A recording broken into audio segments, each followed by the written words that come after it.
ओम शांति। 18 अक्टूबर 2025। बाबा के महावाक्य। मीठे बच्चे, आत्म अभिमानी होकर बैठो। अंदर घोटते रहो, मैं आत्मा हूँ। देही अभिमानी बनो, सच्चा चार्ट रखो तो समझदार बनते जाएंगे।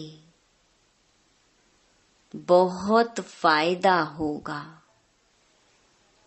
प्रश्न: बेहद के नाटक को समझने वाले बच्चे किस एक लॉ नियम को अच्छी रीति समझते हैं? उत्तर: यह अविनाशी नाटक है। इसमें हरेक पार्टधारी को पार्ट बजाने अपने समय पर आना ही है। कोई कहे हम सदा शांति धाम में ही बैठ जाएं, तो यह लॉ नहीं है। उसे तो पार्टधारी ही नहीं कहेंगे। यह बेहद की बातें बेहद का बाप ही तुम्हें सुनाते हैं। ओम शांति। अपने को आत्मा समझकर बैठो। देह अभिमान छोड़कर बैठो। बेहद का बाप बच्चों को समझा रहे हैं। समझाया उनको जाता है जो बेसमझ होते हैं। आत्मा समझती है कि बाप सच कहते हैं। हम आत्मा बेसमझ बन गई हैं। मैं आत्मा अविनाशी हूँ, शरीर विनाशी है। मैं आत्म अभिमान छोड़ देह अभिमान में फंस पड़ा हूँ, तो बेसमझ ठहरे ना। बाप कहते हैं सब बच्चे बेसमझ हो पड़े हैं देह अभिमान में आकर। फिर तुम बाप द्वारा देही अभिमानी बनते हो तो बिल्कुल समझदार बन जाते हो। कोई तो बन गए हैं, कोई पुरुषार्थ करते रहते हैं। आधा कल्प लगा है बेसमझ बनने में। इस अंतिम जन्म में फिर समझदार बनना है। आधा कल्प से बेसमझ होते होते 100% बेसमझ बन जाते हैं। देह अभिमान में आकर ड्रामा प्लान अनुसार तुम गिरते आए हो। अभी तुमको समझ मिली है, फिर भी पुरुषार्थ बहुत करना है, क्योंकि बच्चों में दैवी गुण भी चाहिए। बच्चे जानते हैं हम सर्वगुण संपन्न 16 कला संपूर्ण थे। फिर इस समय निर्गुण बन पड़े हैं। कोई भी गुण नहीं रहा है। तुम बच्चों में भी नंबरवार पुरुषार्थ अनुसार इस खेल को समझते हैं। समझते समझते भी कितने वर्ष हो गए हैं। फिर भी जो नए हैं वह अच्छे समझदार बनते जाते हैं। औरों को भी बनाने का पुरुषार्थ करते हैं। कोई ने तो बिल्कुल नहीं समझा है। बेसमझ के बेसमझ ही हैं। बाप आए ही हैं समझदार बनाने।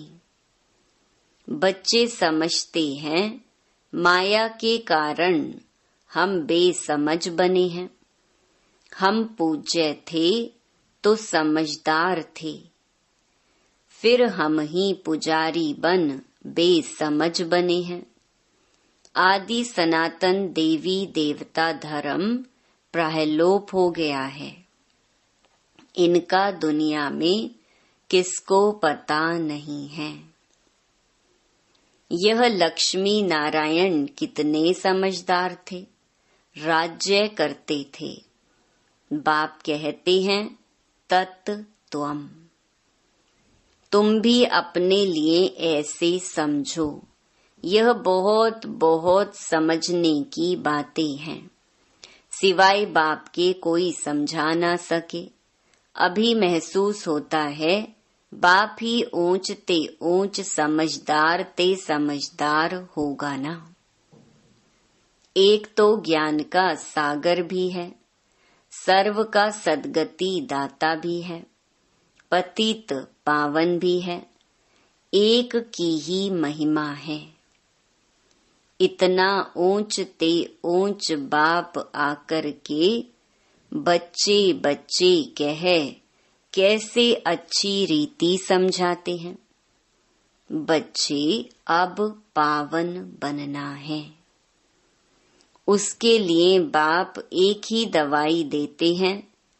कहते हैं योग से तुम भविष्य 21 जन्म निरोगी बन जाएंगे। तुम्हारे सब रोग दुख खत्म हो जाएंगे। तुम मुक्ति धाम में चले जाएंगे। अविनाशी सर्जन के पास एक ही दवाई है, एक ही इंजेक्शन आत्मा को आए लगाते हैं। ऐसे नहीं कोई मनुष्य बैरिस्ट्री भी करेंगे, इंजीनियरी भी करेंगे, नहीं। हर एक आदमी अपने धंधे में ही लग जाते हैं। बाप को कहते हैं आकर पतित से पावन बनाओ, क्योंकि पतित पने में दुख है। शांति धाम को पावन दुनिया नहीं कहेंगे, स्वर्ग को ही पावन दुनिया कहेंगे। यह भी समझाया है मनुष्य शांति और सुख चाहते हैं। सच्ची सच्ची शांति तो वहाँ है जहाँ शरीर नहीं। उसको कहा जाता है शांति धाम। बहुत कहते हैं शांति धाम में रहें, परंतु लौ नहीं है। वह तो पाठधारी हुआ नहीं। बच्चे नाटक को भी समझ गए हैं। जब एक्टर्स का पार्ट होगा तब बाहर स्टेज पर आकर पार्ट बजाएंगे। यह बेहद की बातें बेहद का बाप ही समझाते हैं। ज्ञान सागर भी उनको कहा जाता है। सर्व के सद्गति दाता पतित पावन है। सर्व को पावन बनाने वाले तत्व नहीं हो सकते। पानी आदि सब तत्व हैं, वह कैसे सद्गति करेंगे? आत्मा ही पार्ट बजाती है। हठ योग का भी पार्ट आत्मा बजाती है। यह बातें भी जो समझदार हैं वही समझ सकते हैं। बाप ने कितना समझाया है। कोई ऐसी युक्ति रचो जो मनुष्य समझे कैसे पूज्य सो फिर पुजारी बनते हैं। पूज्य हैं नई दुनिया में, पुजारी हैं पुरानी दुनिया में। पावन को पूज्य, पतित को पुजारी कहा जाता है। यहाँ तो सब पतित हैं, क्योंकि विकार से पैदा होते हैं। वहाँ है श्रेष्ठ।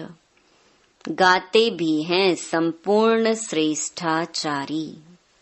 अभी तुम बच्चों को ऐसा बनना है, मेहनत है। मुख्य बात है याद की। सभी कहते हैं याद में रहना बड़ा मुश्किल है।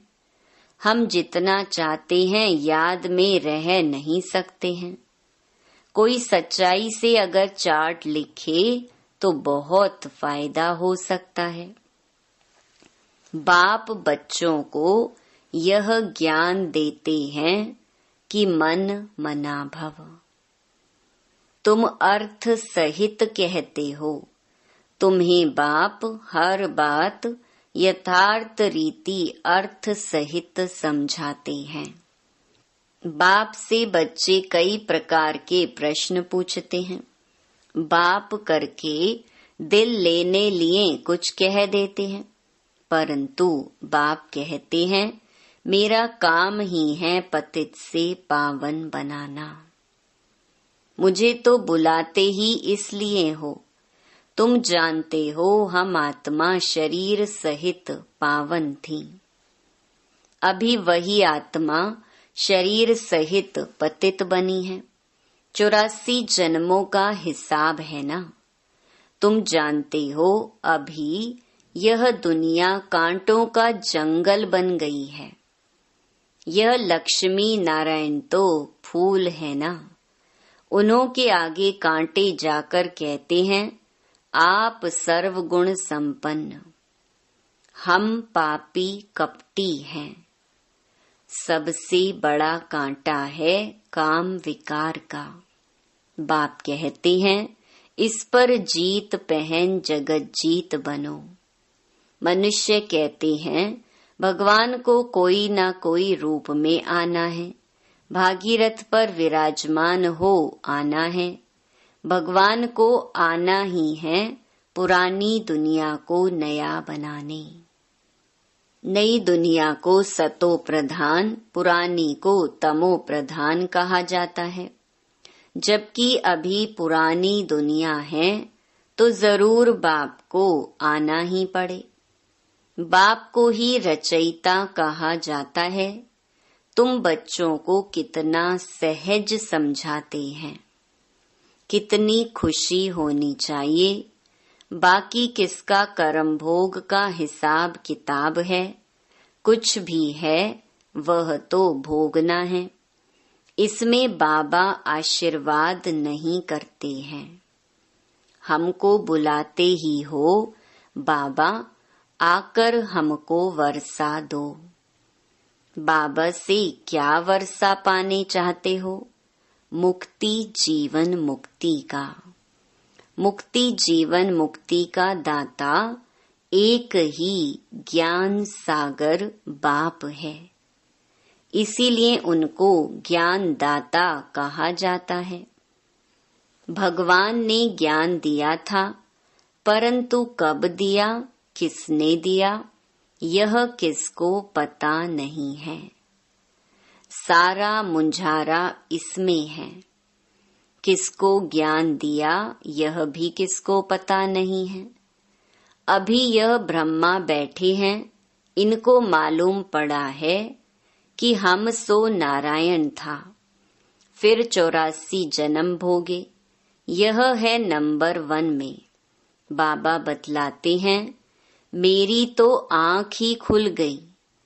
तुम भी कहेंगे हमारी तो आँखें ही खुल गईं। तीसरा नेत्र तो खुलता है ना। तुम कहेंगे हमको बाप का सृष्टि चक्र का पूरा ज्ञान मिल गया है। मैं जो हूँ जैसा हूँ, मेरी आँखें खुल गई हैं। कितना वंडर है। हम आत्मा फर्स्ट हैं और फिर हम अपने को देह समझ बैठे। आत्मा कहती है हम एक शरीर छोड़ दूसरा लेता हूँ। फिर भी हम अपने को आत्मा भूल देह अभिमानी बन जाते हैं। इसीलिए अब तुमको पहले पहले यह समझ देता हूँ कि अपने को आत्मा समझ बैठो। अंदर में यह घोटते रहो कि मैं आत्मा हूँ। आत्मा न समझने से बाप को भूल जाते हो। फील करते हो बरोबर हम घड़ी घड़ी देह अभिमान में आ जाते हैं। मेहनत करनी है। यहाँ बैठो तो भी आत्म अभिमानी होकर बैठो। बाप कहते हैं हम तुम बच्चों को राजाई देने आए हैं। आधा कल्प तुमने हमको याद किया है। कोई भी बात सामने आती है तो कहते हैं हाय राम, परंतु ईश्वर व राम कौन है यह किसको पता नहीं। तुमको सिद्ध करना है ज्ञान का सागर पतित पावन, सर्व का सद्गति दाता, त्रिमूर्ति परम पिता परमात्मा शिव है। ब्रह्मा विष्णु शंकर तीनों का जन्म इकट्ठा है। सिर्फ शिव जयंती नहीं है, परंतु त्रिमूर्ति शिव जयंती है। जरूर जब शिव की जयंती होगी तो ब्रह्मा की भी जयंती होगी। शिव की जयंती मनाते हैं, परंतु ब्रह्मा ने क्या किया? लौकिक, पारलौकिक और यह है अलौकिक बाप। यह है प्रजापिता ब्रह्मा। बाप कहते हैं नई दुनिया के लिए यह नया ज्ञान अभी तुमको मिलता है, फिर प्रायलोप हो जाता है। जिसको बाप रचता और रचना का ज्ञान नहीं तो अज्ञानी ठहरे ना। अज्ञान नींद में सोए पड़े हैं। ज्ञान से है दिन, भक्ति से है रात। शिवरात्रि का अर्थ भी नहीं जानते, इसीलिए उनकी हॉलिडे भी उड़ा दी है। अभी तुम जानते हो बाप आते ही हैं सबकी जोत जगाने। तुम यह बत्तियां आदि जगाएंगे तो समझेंगे इनका कोई बड़ा दिन है। अब तुम जगाते हो अर्थ सहित, वो लोग थोड़े ही समझेंगे। तुम्हारे भाषण से पूरा समझ नहीं सकते। अभी सारे विश्व पर रावण का राज्य है। यहाँ तो मनुष्य कितने दुखी हैं। रिद्धि सिद्धि वाले भी बहुत तंग करते हैं। अखबारों में भी पढ़ता है इनमें इविल सोल है, बहुत दुख देते हैं। बाबा कहते हैं इन सब बातों से तुम्हारा कोई कनेक्शन नहीं। बाप तो सीधी बात बताते हैं, बच्चे तुम मुझे याद करो तो तुम पावन बन जाएंगे, तुम्हारे सब दुख दूर हो जाएंगे।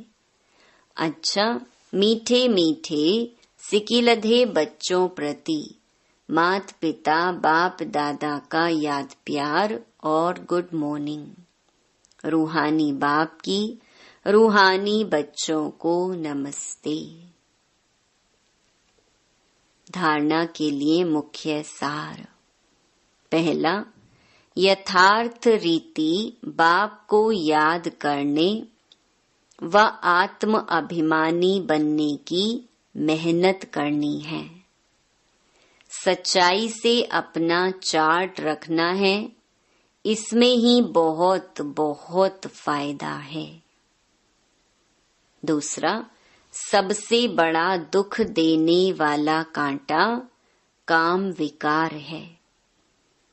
इस पर योग बल से विजय प्राप्त कर पतित से पावन बनना है। बाकी किन्हीं भी बातों से तुम्हारा कनेक्शन नहीं। वरदान, प्रैक्टिकल जीवन द्वारा परमात्म ज्ञान का प्रूफ देने वाले धर्म युद्ध में विजयी भव। अभी धर्म युद्ध की स्टेज पर आना है। उस धर्म युद्ध में विजयी बनने का साधन है आपकी प्रैक्टिकल जीवन, क्योंकि परमात्म ज्ञान का प्रूफ ही प्रैक्टिकल जीवन है।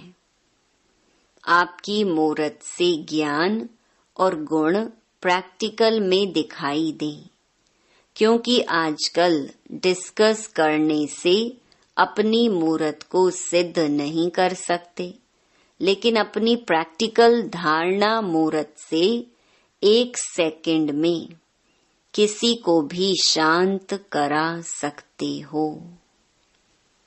स्लोगन: आत्मा को उज्जवल बनाने के लिए परमात्म स्मृति से मन की उलझनों को समाप्त करो। मातेश्वरी जी के अनमोल महावाक्य। योग से ही मुक्त होने की शक्ति मिलती है। पहले पहले तो अपने को एक मुख्य पॉइंट ख्याल में अवश्य रखनी है। जब इस मनुष्य सृष्टि झाड़ का बीज रूप परमात्मा है, तो उस परमात्मा द्वारा जो नॉलेज प्राप्त हो रही है वो सब मनुष्यों के लिए जरूरी है।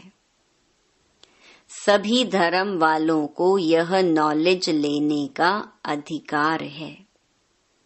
भल हरेक धर्म की नॉलेज अपनी अपनी है, हरेक का शास्त्र अपना अपना है, हरेक की मत अपनी अपनी है, हरेक का संस्कार अपना अपना है, लेकिन यह नॉलेज सबके लिए है।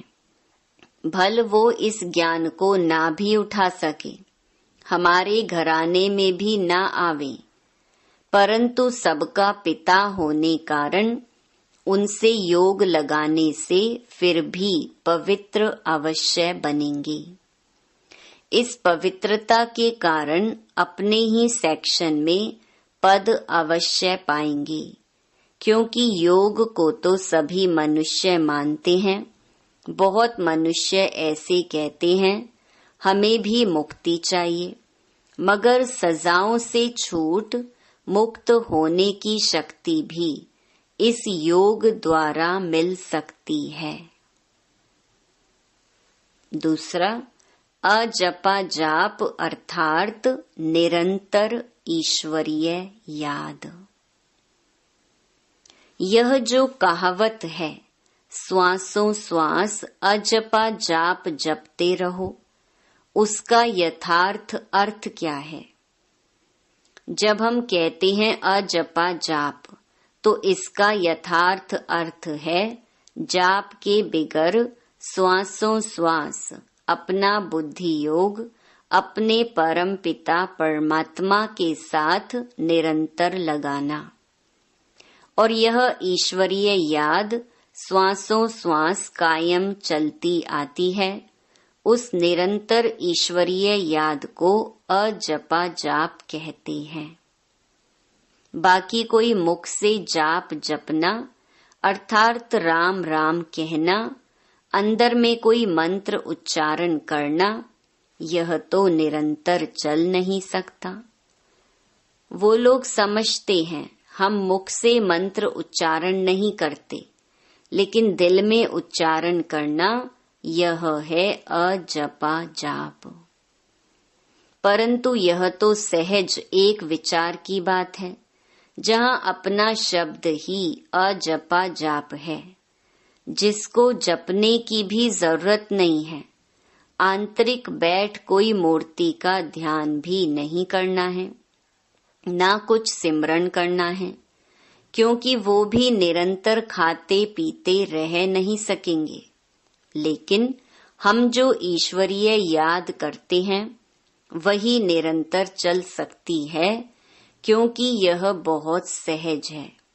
जैसे समझो बच्चा है, अपने बाप को याद करता है, तो उसी समय बाप का फोटो सामने नहीं लाना पड़ता है, लेकिन मनसा वाचा कर्मणा बाप के सारे ऑक्यूपेशन एक्टिविटी गुणों सहित याद आता है। बस वह याद आने से बच्चे की भी वो एक्ट चलती है, तब ही सन शोज फादर करेंगे।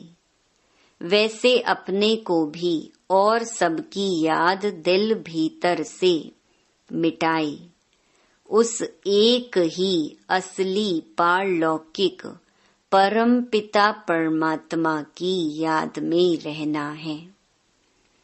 इसमें उठते बैठते, खाते पीते निरंतर याद में चल सकते हैं।